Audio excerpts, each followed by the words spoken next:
সরকার গ্যাসের দাম নির্ধারণ করে দিয়েছে 1500 টাকা, কিন্তু এটা আমরা শুধু টেলিভিশনের সামনে দাঁড়ালেই শুনতে পাই, উপস্থাপিকা ঘোষণা করতেছে গ্যাসের দাম 500 টাকা সরকার নির্ধারণ করে দিয়েছে। কিন্তু আমি যখন বাজারে যাই, কিনতে যাই, তখন দোকানদার আমার কাছে চায় 2000 টাকা, 2200 টাকা।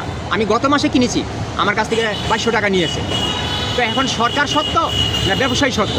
সরকারের পাওয়ার বেশি না ব্যবসায়ী পাওয়ার বেশি? এটা আমি জানতে চাই।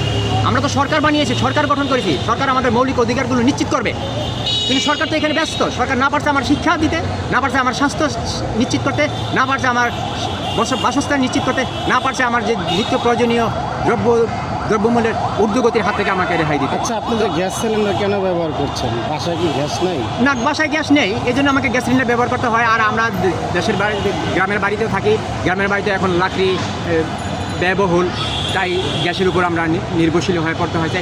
কিন্তু গ্যাস তো আছে, সরকার তো 1500 টাকা নির্ধারণ করে দিয়েছে, কিন্তু কেন ব্যবসায়ীরা? এটা সরকারের একটা অব্যবস্থাপনা। সরকার সত্য তদারকি নেই, সরকারের মনিটরিং নেই, সরকারের শাস্তির আওতার একটা বিধান নেই, যার জন্য ব্যবসায়ীরা সিন্ডিকেট করে এটা দাম বাড়িয়ে দিচ্ছে। আপনি দেখেন, সরকারি কিন্তু একটা গ্যাস কোম্পানি আছে, এটা বিপিসি নাকি জানি, তারা, আর বসুন্ধরা গ্রুপও একটা উদাহরণ দিলাম আমি। আজকে আমি আপনার একটা পত্রিকা দেখলাম যে বসুন্ধরা দৈনিক 1,20,000 সিলিন্ডার রিকভারি করে প্রতিদিন, উৎপাদন সক্ষমতা তাদের 1,20,000। আর বাংলাদেশি সরকারি যেটা গ্যাস, ওইটা মাত্র 5,000, দৈনিক 5,000। কোথায় 1,20,000 তারা প্রতিদিন সিলগালা করে, মানে বাজারজাত করে, আর সরকারের প্রতিষ্ঠান যেটা, সেটা মাত্র 5,000। তো এই যে ধ্বজভঙ্গ প্রতিষ্ঠান সরকারি, হাজার কোটি টাকা লুটপাট করে খাচ্ছে, তো কেন ওরা 1,20,000 উৎপাদন করতে পারে পার ডে, আর সরকারি প্রতিষ্ঠান 5,000?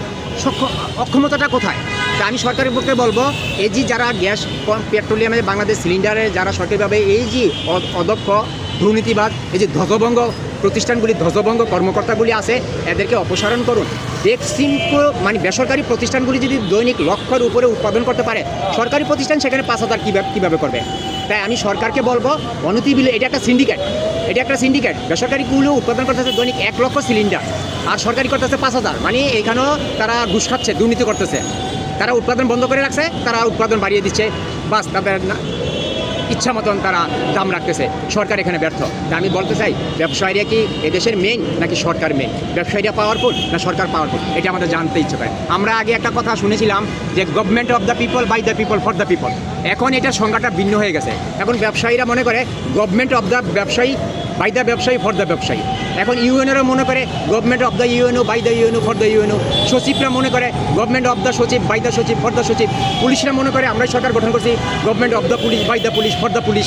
এখন গণতন্ত্রের সংজ্ঞা ভিন্ন হয়ে গেছে। এখন সরকার যে কোনো মন্ত্রণালয়ের হাতে চলে গেছে। তাই সরকারকে বলবো, অনতিবিলম্বে এই বাজার মনিটরিংটা নিয়ন্ত্রণ করুন, এই সিন্ডিকেটটা ভাঙুন, এবং সত্য যদি মনিটরিং করতে না পারেন, ক্ষমতা ছেড়ে দেন। আপনারা অযথা জনগণের না বিশ্বাস উঠাবেন না, জনগণের চোখের জল ফেলবেন না। আপনাদের কাছে আমরা ভোট দিয়েছি কেন? আমাদের মৌলিক অধিকারগুলো নিশ্চিত করার জন্য, আপনাদের আরামায় ভোগ বিলাস করার জন্য সংসদে বসে, এটার জন্য আপনাদেরকে পাঠাইনি, আমরা সরকার গঠন করেছি। আল্লাহ